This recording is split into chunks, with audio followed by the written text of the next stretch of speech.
Anthony Joshua versus Dillian Whyte 2. 12 rounds in the heavyweight division. Look, 8 years ago, back in 2015, when both of these men stepped into the ring together, AJ came out on top and won that fight by way of stoppage in the 7th round. But that was then. This is now. We get the rematch. This is a big domestic fight. From my understanding, the fight is sold out, man. I mean, that's always a great sign before the fight even happens. So let's get into it. Let's start with Anthony Joshua. 25 wins, 3 losses, 22 wins by way of knockout. There's been a lot of changes in the Anthony Joshua camp in the recent years. We know he went down to America to train with Derrick James and his stable of boxers, and we will get to see more of the improvement from the last fight that they've done in training in this fight, August 12th, when they get into the ring. AJ in 2015, man, after he beat Dillian Whyte, went on a very good run, a great heavyweight run. He fought Charles Martin, stopped him in 2. He won the IBF heavyweight title from that fight, then defended it against Dominic Breazeale, stopped him in 7. Eric Molina stopped him in 3. And then he faced Vladimir Klitschko. And we know how good Klitschko in his prime was, and a guy who's defended his heavyweight title more times than one can count. The interesting part, man, is Klitschko was 41 years old when he faced AJ, so he didn't have the youth on his side, but he has the experience on his side, and he was doing well. Both men dropped each other in that fight. The momentum was swinging back and forth like a pendulum. It looked like one of those old school heavyweights fights from back in the day. In the end, AJ showed tremendous heart, power, and the will to finish the fight, to close out the fight. Klitschko, even at 41, man, showed that, yo, the man's still a problem, right? And he had great moments. After that, AJ faced Andy Ruiz for the first time. He lost the fight, right? And it just looked like, man, Andy Ruiz, AJ just took him for granted, right? He was surprised by the skill, and I think the speed threw him off. And once Andy Ruiz hit him in the side of the head and knocked off his equilibrium, AJ just never recovered from that. But in the rematch, he came in differently, right? Mainly, he just played it safe and he got the win, did what he needed to do to get the win, didn't put himself in any type of real danger. And Andy Ruiz also didn't help himself because he came into that fight way overweight than usually his normal fighting weight. And you can't do that, man. I'm saying you can't do that in this division against guys who are as good as Anthony Joshua, especially if it's your first title defense. You want to hold on to that title a little bit longer. Now, a few fights later, he bumps into Alexander Usyk. Both fights, man, look pretty similar. Both the first fight and the second fight. We expected AJ to come in and use his size and impose his will on Usyk, but that wasn't the case, man. He tried to box the superior boxer. You know what I'm saying? And it just didn't work out in his favor. He couldn't keep up with Usyk. He got outboxed for 24 rounds. Though he fought better in that second fight, man, stylistically, that's not a fight where AJ was going to win. But you can never count AJ out because of the power that he does possess. And when he did connect against Alexander Usyk, Usyk felt it. Usyk did get touched up, right? It's not like he came out of that fight unblemished.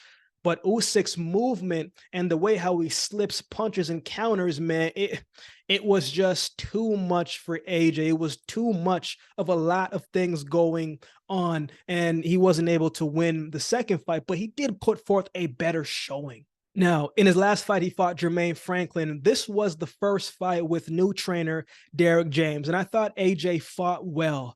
Right? AJ always is expected to get the stoppage because of his size and his power, right? And just how he looks. We expect him to get the stoppage. But Jermaine Franklin, man, he's never been stopped before, right? It was never going to be easy to stop this guy. The man has a great chin.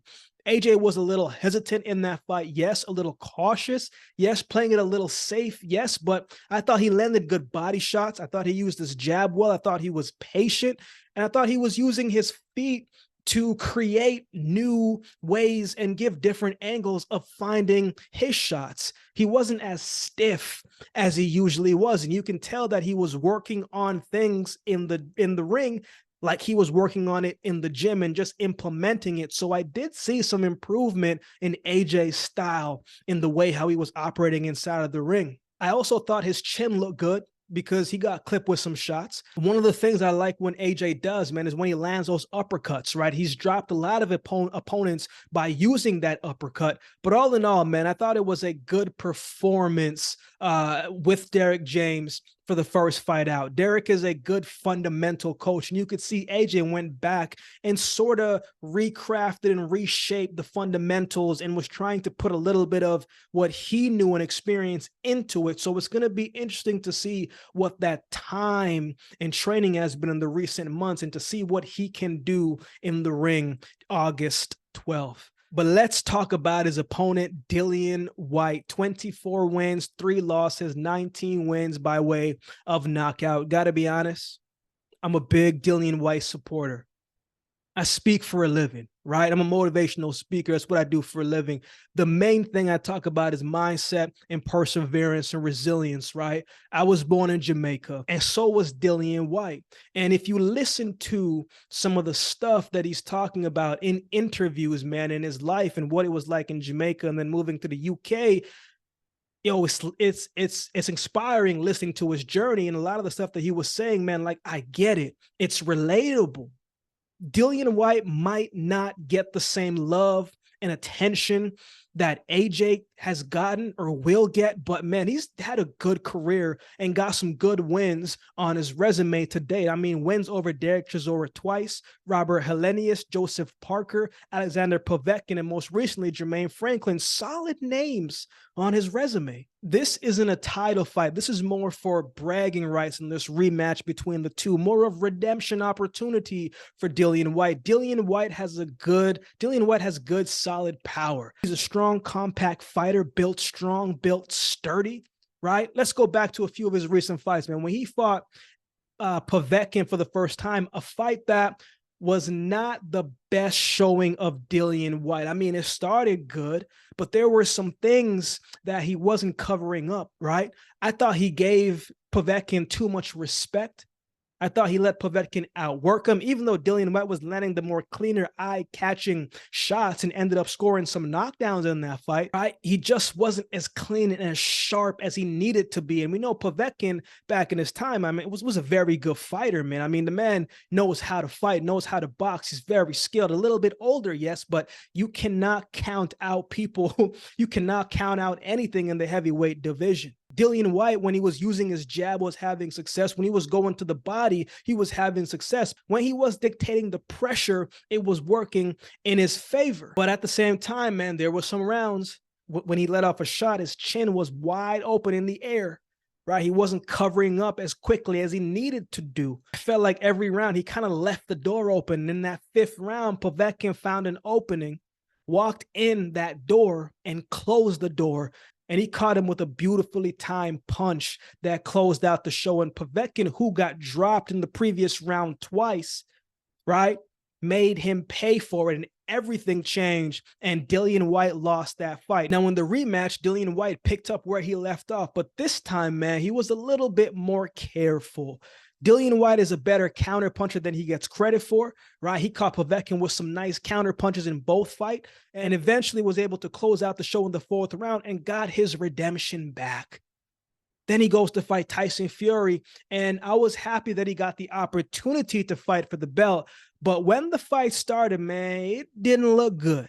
Right? He came out from the southpaw stance, which is different. And I'm already thinking to myself, yo, you've never really came out from the stance before. Why are you going to this stance? You got to go back to the best way to give you an opportunity to win. And that's fighting like how you know how to fight.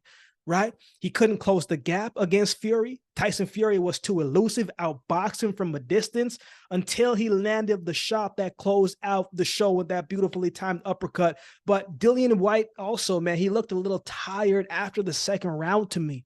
I don't know what was going on there, but to me, he looked tired after the 2nd round. And he didn't really fully look like his conditioning was at an elite level as the fight went on. He got dominated that fight. After that, he fought Jermaine Franklin in a fight where on paper he got the victory, yes. But then when you go back and you watch the fight, you can make a case that Jermaine Franklin won that fight. I think he either overlooked Jermaine Franklin or underestimated how good he was. We knew Franklin could fight. We knew he had some skills.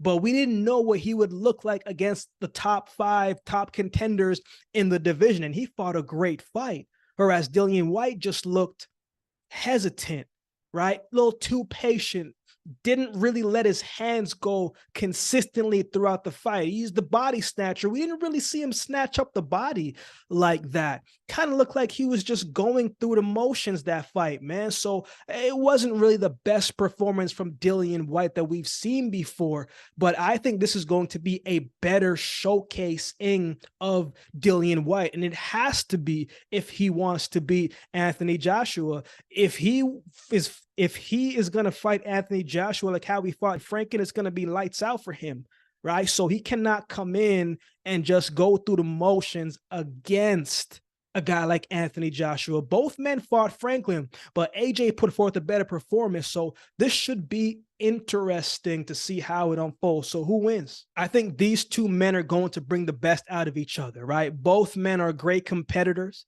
two of the best in the heavyweight division in the sport today. They have history, so it's going to be exciting, especially the face-off stuff. I like watching that stuff, man. They both fought Franklin in their last fight, and AJ showed some improvements and was consistent as the fight went through. Dillian, sometimes to me, man, his fights looks like, you know, he's a little gassed out, looks like he just goes through the motion, looks like he is just trying to buy time when if he just lets his hand go, he can close out the show. And to me, his defense has looked shaky in his last 3 fights. AJ is a bigger puncher than Povetkin and Franklin, and I would even say Tyson Fury, right? So I think he's going to stop Dillian Whyte in the later rounds. Whyte comes out, though, and lets his hand go a little bit earlier, goes to the body a little bit earlier, doesn't fight emotional and covers up himself. He could stop AJ. We've seen AJ get dropped. We've seen AJ on the canvas, and Dillian Whyte has the power to be able to do that. At this stage in their career, I think AJ is the sharper fighter. I think he's better fundamentally, and I think it's going to show this fight. So I have Anthony Joshua winning this fight by stoppage. What are your thoughts on this fight? Who do you have winning this one? Let me know in the comment section below. If you would like to support the channel, there's a couple ways you can do so. You can like, comment, share, and subscribe to the channel. If you would like to support by way of donation, you can find options in the description below. Also, my Cash App handle will be on screen as well. Any amount goes towards the growth of this channel and will be greatly, greatly appreciated. Recently just got a membership section going on the channel. Don't always get to do all the suggested videos you guys suggest in the comment section below, but if you become a member, those suggested videos rise to the top, and I will do my best to get those done for you. Or if you'd like to become a member just to support the channel, that would be greatly, greatly appreciated. Shout out to everybody that continues to like, comment, share, and subscribe to the channel. I appreciate each of you. So with all that being said, if you've been watching the video this time, do me a favor and subscribe to the channel, and we'll definitely see you next time.